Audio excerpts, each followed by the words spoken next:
Welcome to Building the Future. I'm your host, Kevin Horick. You can check out new episodes of the show every Tuesday and Thursday at 2 p.m.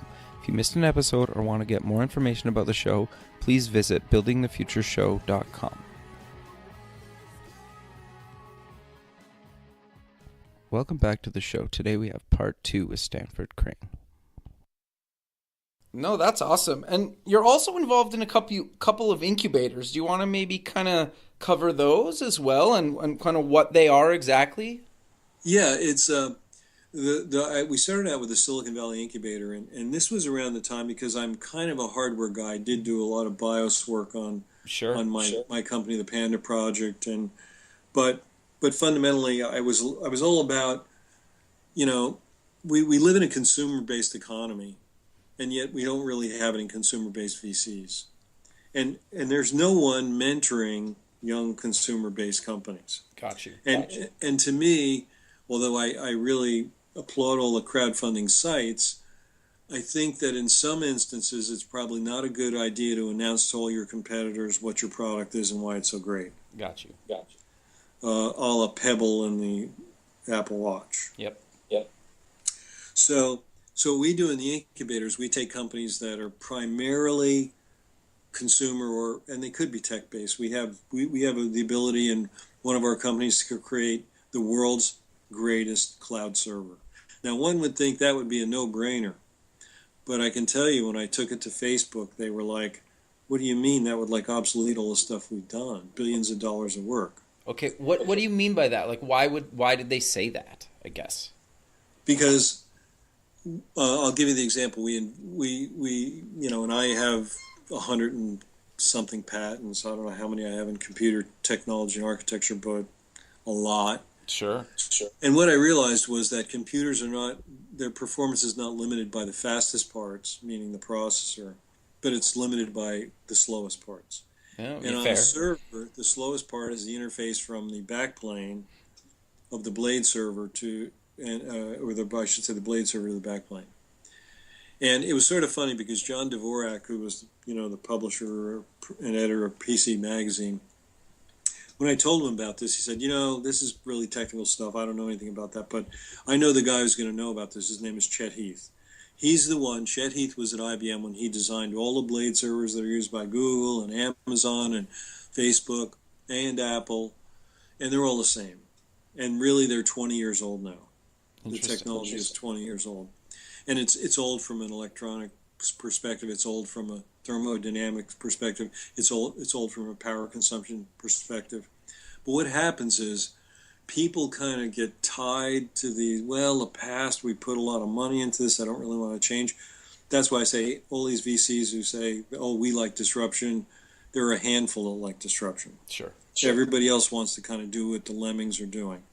That's why we had 156 disk drive companies funded in the 80s. That's why we have 60,000 app companies funded in the 2000s.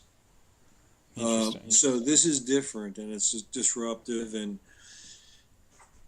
so it will see the light of day. But what we did basically was we took that interface, which was controlling the real output from the server, and I created a new interface. It's called XO, and XO looks electronically transparent to the signal to 30 gigahertz. Okay, interesting. So 10 times faster than the fastest processor can run today. Oh, wow. That's awesome. So what it does basically is it makes much better throughput, so you use less power. Right. From a noise perspective, and I'm not projecting this, it was tested by Sanmina SCI, that it was 100 to 1,000 times less noisy than the state-of-the-art they're using today on every Cisco backplane and every Facebook and Google server. Interesting. Wow. 1,000 times less noise. That's incredible. That is true bandwidth. That's real throughput, as opposed to theoretical bandwidth. And, everybody says, I'm trying to download a 5 meg file. I have 50 megabytes coming to my desktop. Why doesn't it load in a fraction of a second? Sure. It's because that isn't the real bandwidth. And Shannon Hartley wrote a very complex theorem which they explain why Gaussian noise limits bandwidth. And that's why servers today don't really seem any faster than they were 10 years ago, because they're not. Sure. But what I've done basically, if you take the fastest computer in the world to Titan, and you look at their server that they run for their graphic analysis, their graphic bus, in this company, the graphics bus runs 60 times as fast as that graphics bus. Oh, wow. Every memory system that's out there today is running on 30-year-old technology that we created when I was back at Molex. And so if I were to update this, well, it would be disruptive. Why? Because you wouldn't need as much memory to get the same output. Sure. So we do a lot of disruptive things in Silicon Valley Incubator, but we do a lot of really cool things. We have things, my pet project over there is called Crane Homes.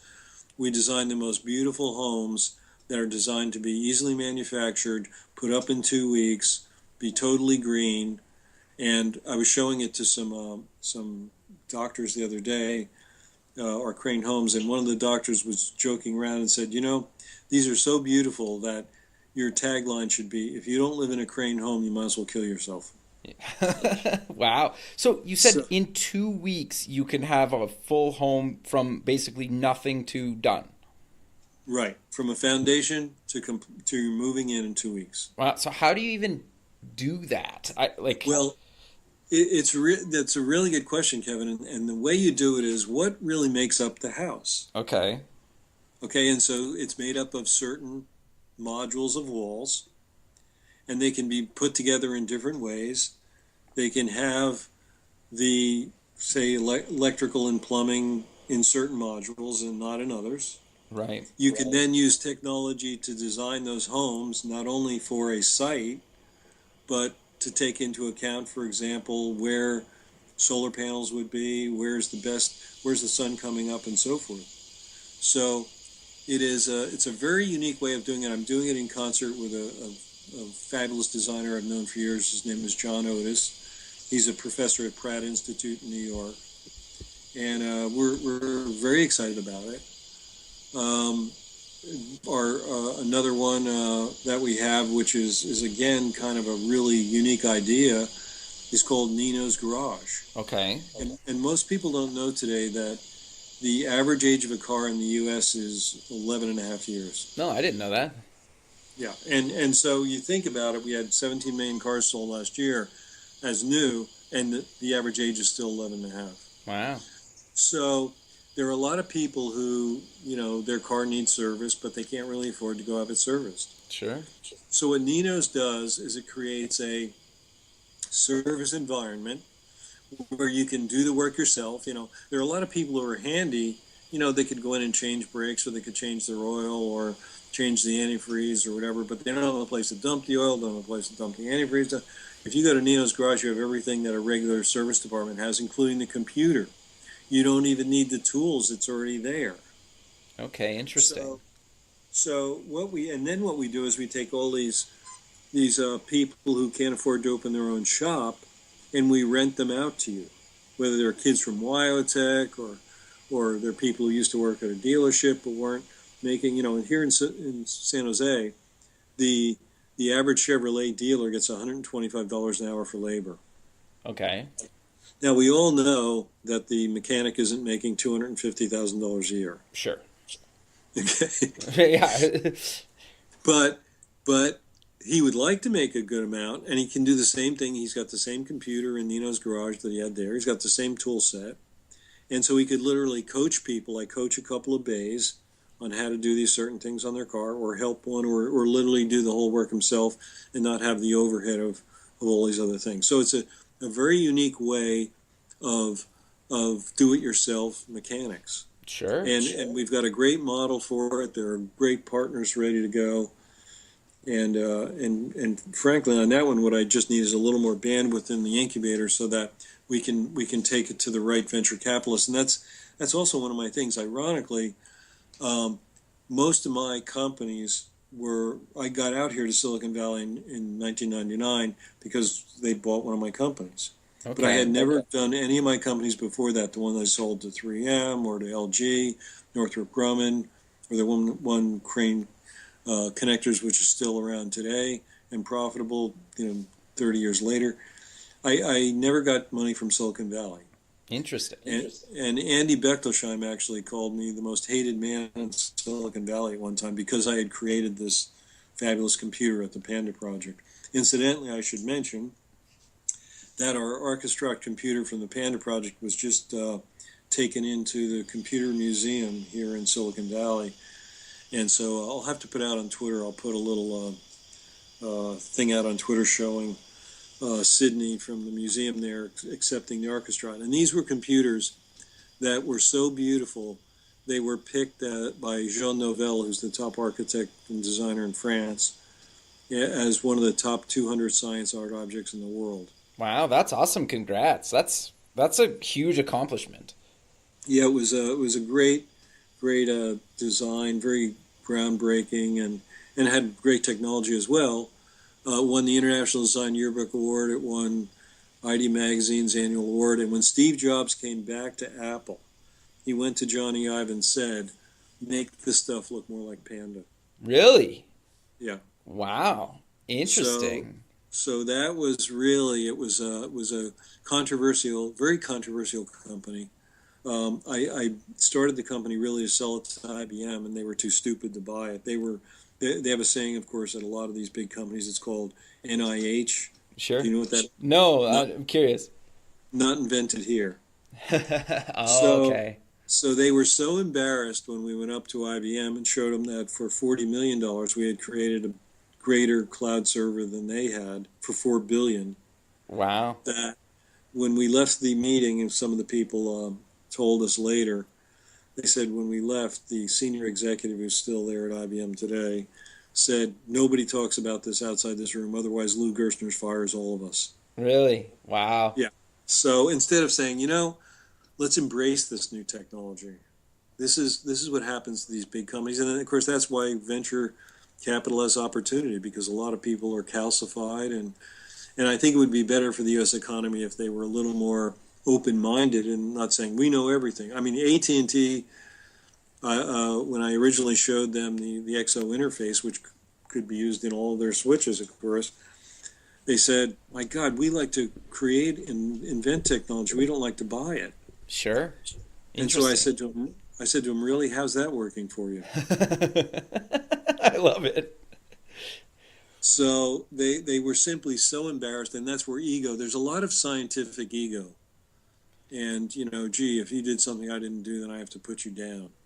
And I think that kind of attitude is actually commonplace. And I think it's hurtful to people, and I think it's hurtful to not only the people, but it's hurtful to industry in general, because some of the greatest ideas never see the light of day. So that's really what Silicon Valley Incubator was about, these new kind of radical ideas that other people weren't nurturing, and so we nurture them there in the Silicon Valley Incubator, and then try to find them homes. One of the companies actually went public. They were profitable before they ever left the incubator. Okay, really? Okay, what company was that? Do you want to talk a little bit more about that? It was GEC, and what they did was they built the world's best electric utility carts. Okay. And they're the only ones that, they have some steep hill, and I forget what the name of it is, in Seattle. And the police were always trying to get these carts, for meter maids and for traffic and stuff. And so this was the only one that could actually climb up the hill. Really? That's awesome. I love it. Right. And they're used by the San Francisco police, by Santa Monica, by Los Angeles, by the parking committee. So anyway, they were bootstrapping their company.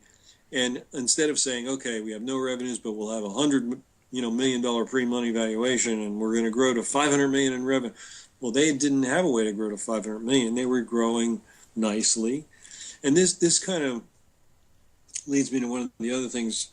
I wrote a piece called Revitalizing America, which I put on LinkedIn. Sure. Because I think we want to have a refresh. And venture capital does a very, I don't want to be harsh on them. They do a great job today of helping to create new companies. But fundamentally, we have a $16 or $17 trillion economy. Right. And 2/3 of that is consumer-based, and we have no real consumer-based venture capitalists. Okay, interesting. So what I said is, why don't we, and also the whole venture model is flawed. It's built around unicorns. Now, you could have a nice little business doing 20 or 30 million dollars a year, employ a lot of people successfully, and no venture capitalist would ever invest in you.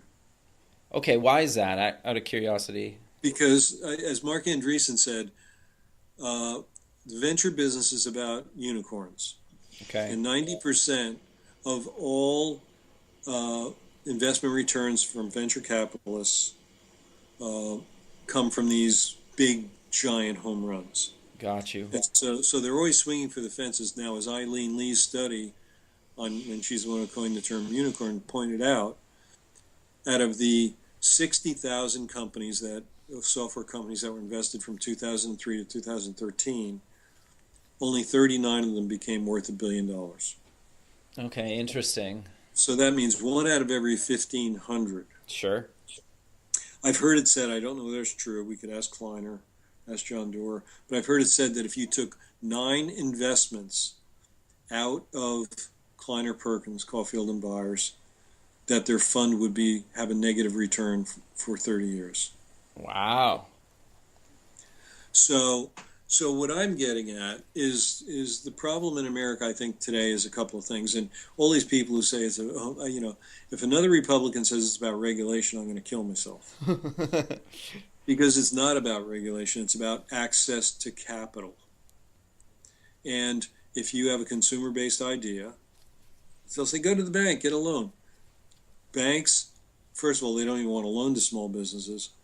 Secondarily, it's all collateral based. So if you just have an idea, which is what most great companies are built on, that's not worth anything to a bank.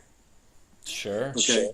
So what I'm proposing in what I call Plan 182, and Plan 182 is about 182 because that's the number of billions of dollars that the Fed bailed out AIG with. Okay. So from my standpoint, I said, why don't we give the $182 billion to entrepreneurs? And so we do it in 3 years. And, we basically put out 45 million the first year, right? No, I think it's 35 million. And then 65 million the second, and then the balance of the 182 the third year. Well, here's what you do. You create a new venture capital system that's backed by the Fed. Okay. Okay, so, and just to give you a perspective on how little this is for them to do this, when we had QE3, their bond buying, in other words, the increase of their balance sheet, Fed's balance sheet, was about $80 billion a month. Wow. So they could literally take 3 or 4 months and cover the entire Plan 182. But what we do is we take the 435 congressional districts in the U.S., every one of those gets a Tier 1 venture capitalist. Well, imagine this. If you had, when we have 435 congressional districts in the U.S., and they could adopt the same thing in Canada. Sure. Well, anywhere, really. Anywhere. I had people come over from Spain to talk to me about it because from the big bank over there, because they thought, gee, this may actually work. And what it does basically is if you can localize business, and I say localize because in Plan 182, every congressional district gets its, phase 1 venture capitalists. And these are the ones that basically, if you have any idea, for example, you want to start a lawn business, no venture capitalist is going to fund that. Sure. Okay, so in the first, over 3 years, a phase 1 venture capitalist, Tier 1, will invest $112 million in that congressional district in new businesses. Interesting. Okay. They have to invest it in that district. Sure. I think that makes a lot of sense. Here's another thing that's different about the venture capital program. So then you have 200 additional ones that have a couple of $100 million to invest. Okay. So it's typically done. In this case, every state, gets 4 of them. Got you. So then the third one is the biggest investor group, and that's done simply by the 50 biggest population spaces in the country. But what they can all do is, like, you could have a good one that took off in phase 1, and the guy goes, hey, I see they need 10 million bucks. That's right in my sweet spot. Okay, interesting. So I'll go in with you on that.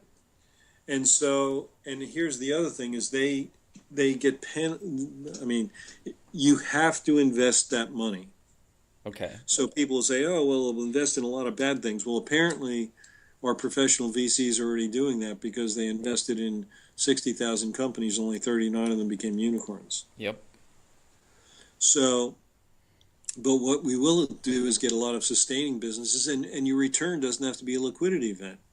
It could be you simply have what's called a certificate of participation where you get X number of dollars of every dollar they sell. Got you. So it's very flexible in how to get returns. And again, I hate this sort of, this is the way it's always been. We have to do it this way. Here's another thing that changes. You don't make billionaire venture capitalists. Nothing against John Doerr and Tom Perkins and everybody, but the entrepreneurs should be the ones, in my view, that become the billionaires if they hit a home run, not the venture capitalists. Sure, know that. I agree. The capitalists are betting other people's money, and they're getting paid well to do it. Sure. So what we do is we cap the upside of every venture capitalist in these newly created 735 venture capital firms in the U.S. Wow. at $10 million for an event. Okay. Over and above that, the venture capitalists really didn't do that much. Okay. You know, and so here's how it works. It's the same sort of, in the big funds, it's 2%. So you get 2% to run your office, and then 20% of the upside. Okay, interesting. But that upside has to be distributed not to a single partner, but to your core team. Okay. And there's some, and here's the other thing. Instead of making, you know, I knew venture capitalists that were making $3 million a month on their carry. Wow. So do they really care? That's why we call them zombies. They don't care. They're living the high life. Sure. They say, oh, there isn't anybody good enough for me to invest in. That's a very common theme. So the reality here is you can only make a maximum of 5 times the median income in your congressional district. Okay, interesting. So, in other words, we're not paying you some gigantic fee because you're supposed to be part of the people here, and and you're not, an elitist who made, I'm not going to mention any names, but a hedge fund manager who made $4 billion just because he had a giant fund. Got you. So, so from my standpoint, I think this is a really important thing for people to embrace. It is, some venture capitalists have said, wow, this is kind of disruptive because it really changes the ballgame a little bit. In actuality, it's just additive. Sure. If you're in Detroit and you want to create something new, the likelihood of you getting venture capitalists is like 0. Yeah, exactly. If you are in Little Rock, Arkansas, it's the same. Yep. But there are smart people there that have ideas. For sure. And if you could keep the money being invested in the local area, take Compton. You think they'd like to have $112 million put into their community over the next 3 years? For sure. And it would benefit huge, right? Yeah. It's only positive. Totally. And it gets rid of not only the unemployment, but also the underemployment and the labor participation rate in the U.S., which is at, 40-year lows. Sure. And, oh, by the way, all these kids who have their college debt would actually be able to pay it off. So that's really kind of one of the sweeping things, and I would love to hear some presidential candidate talk about it, but they're also insulated from reality that you could never get it to them, unfortunately. Yeah. So that's kind of, you can just imagine how many more entrepreneurs you would have on who would say, hey, I went to Plan 182, and I got $2 million for my first part of my idea, and then a Tier 3 venture capitalist put $50 million in my company. Sure. No, I think that's awesome. And it's interesting that venture capitalists are always talking about, well, anybody that's investing, they're always talking about like deal flow and how sometimes they struggle with that. And when you kind of give them this opportunity, it seems like there's some kind of hesitation sometimes. Have you found that? Sure. And one of the problems, Kevin, is you have some person, and by and large they're either from Stanford or Harvard, Sure. who ironically didn't read Jeffrey Moore's book even when it was required reading of Crossing the Chasm. Otherwise, they would realize they're basically in the chasm all the time. Got you. But but at any rate, so they're the gatekeepers, and you Sure. send it into the info at so and so, and it's being read by some low-level person, and there aren't enough of them even to read it. And so what they really should be doing is they should have like 5 times as many of those people, and they should be told, your job is to go out there and find us these things. Right. Find us the different ones.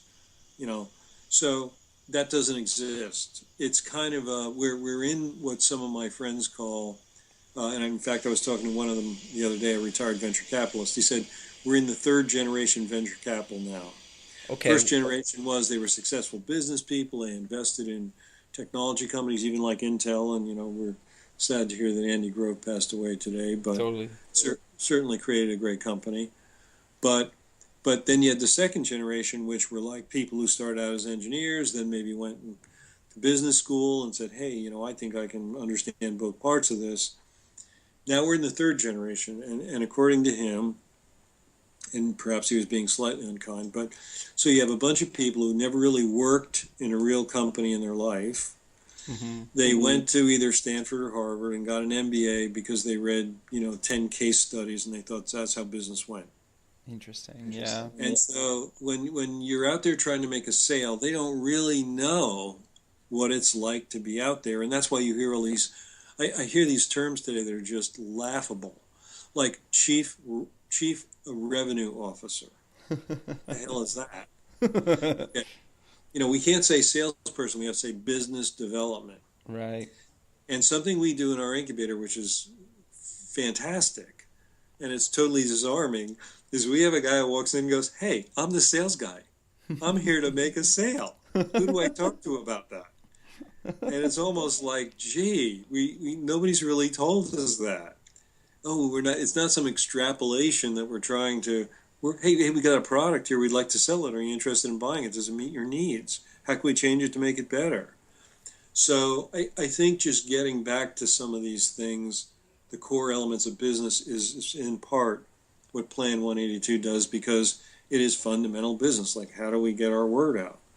I see so many companies here, and I'm not putting them down. I guess maybe some of them will be successful, but when I go into a company that raised $25 million at a $250 million post, and they haven't developed a monetization strategy yet, I wonder what the hell is going on in these VCs' minds. Sure. So, and because they have a lot of money, they and everybody's doing it. Just like everybody's doing it, just like out of Wall Street.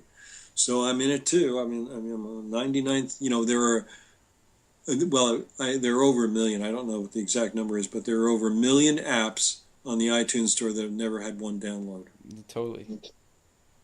So maybe we're kind of peaking out there. Maybe people need something other than apps. Interesting. So I think, and again, like a Nino's Garage, they say, well, there's not a technology component to it. Well, it's something that's desperately needed by a big marketplace. I literally had a venture capitalist tell me that EA was a technology company. Okay. And I'm like, are we talking about Electronic Arts? Is that what we're talking about? Yeah. Yeah, it's a technology company. Really? Because I thought they were a content company. But, well, that's the way they saw it. I had another one tell me Netflix was a technology company. Okay. And I said, well, originally, as you remember, they delivered these discs to your house through the post office. Totally. I remember that. Yep. And it just so happens now technology is caught up with them, so they stream it to you. But they're a content company. Totally. Oh, no, they're a technology company. Okay. So if that's your reality, that's the reality. But the truth is something different from their reality. Well, I think it's interesting because basically I by that definition, then everybody's a technology company because they use technology, right? Like, Yeah, exactly, exactly. so yeah, like interesting. That's very very interesting. Yeah, it's an interesting space, and I love your opinions on kind of the valley, being in the valley, and you're not really from the valley, and you haven't been in the valley your entire career, and in some ways you haven't been in the valley most of your career. Yeah, I have different perspectives, and I can we can all remember when they kicked Steve Jobs out because they didn't think he was doing the right thing. Totally, which was And fascinating. Scully admitted to me later that when he saw our Panda computers, he said, if Apple had this, they'd go right back to number one in a heartbeat. And I said, why do you say that, John? And he said, because the number one checkpoint on every computer would be, is it upgradable? Right. And that's why Andy Bechtolsheim called me the most hated man in Silicon Valley. And he did it in an interesting way. We were in Palo Alto at Ilfreniya, and he stands up and he's 6'7", and he has this German accent. He goes, so, Mr. Crane, congratulations on pissing off literally everybody in Silicon Valley. And half the restaurant turns around like, what the hell is this idiot doing here? So I said, well, thank you. At least I didn't piss off anyone in Redmond, Washington. That might have been a problem. And he goes, why did you create a computer that could last for 10 years? I said, that's a good idea, isn't it? He goes, yeah, it's a good idea for the users. It's not such a good idea for those of us who make our living off of giving them a new one every 2 years. Sure, no, totally. That's interesting. It's that it's that old school mindset, right? Like there's fridges running still from the 50s, but like if I bought a fridge in the last 10 years or 20 years, it's probably still not running at all. Yeah, and here's the crazy part too. I mean, I just saw this today. Cincinnati Bell is trying to decide if they will shut down their telegraph service. Really? What? Yeah. Yeah, you can Google it. You'll see it. Okay, interesting. I didn't even realize. So it's like, what? Mark Twain once said, and I lived in Cincinnati, so I can appreciate this. He once said, if I heard the world was ending, I'd move to Cincinnati because it wouldn't happen for 75 years. That's awesome. That's so, but it is really, I think it's one of the great things about being an entrepreneur is you can create the future. It's not easy. Sure. But you can do it. And that's what makes it so enjoyable. It's not really the money. It's about having a dream that you can do something, working with people who are trying to pull in the same direction. And that's rare, incidentally. Almost every company I started, we ended up having people, thank goodness in World Motor Clash and in New Guard Entertainment we don't have this, but we had people who were pulling the opposite direction just Sure. because they wanted to. Sure, it can be really tricky to find the right team members, and obviously you've been through it a lot more times than I have and whatnot, but I think that's a really good kind of point to just kind of bring up, right? Because yeah, it can be really tricky that not everybody's working in the same direction, and sometimes even internally people are kind of fighting to go the right direction, right? Yeah, and it's, these bad apples, they do poison the whole bunch because the people who are going like, hey man, I'm trying to make something happen here. What are you doing? Well, I just think we're in the wrong direction. Well, that's the direction that it seems like the rest of us think we should go. Well, I don't think so. Okay, so they're slowing up code, they're, whatever it is, they do it. And to me, that's a real, I mean, I tell you, we had at Panda, we had to create our own interconnects because 3M was having some problems doing it. So we did it, and we had to run so many shifts to just keep these things coming out because we were selling a lot. Sure. It turns out people were like dealing drugs on the late night shift. What? Out of our warehouse, wow, of our manufacturing facility, and so we got them arrested. We were like, "What the hell are you doing? You had a decent job here." Sure.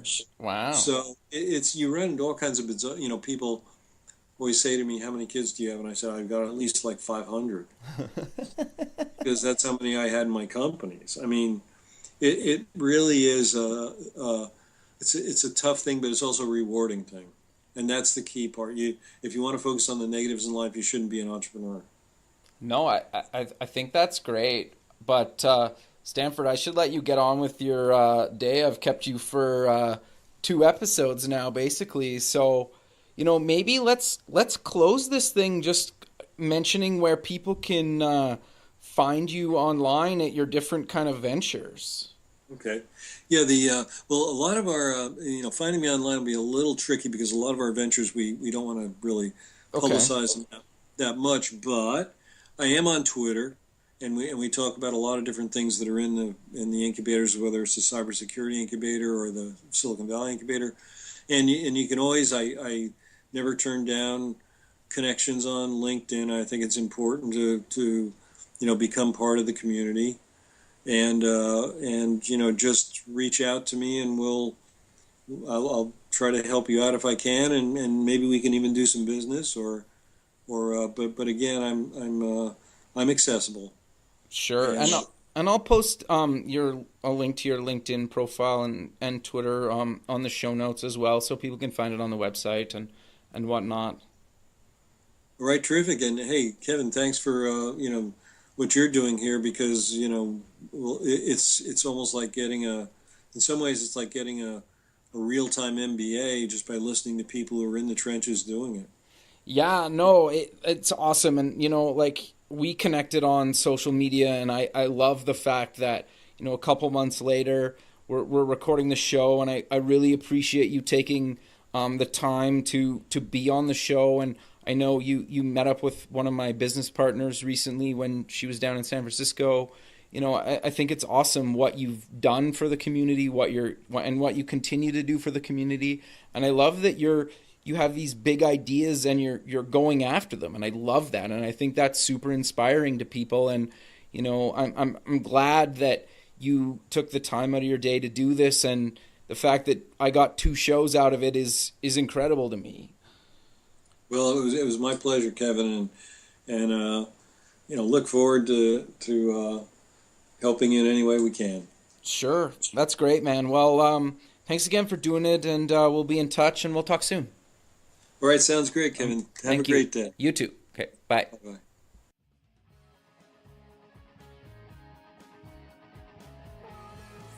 Thanks for listening. The music for the show is done by Electric Mantra. You can check them out at electricmantra.com and keep building the future.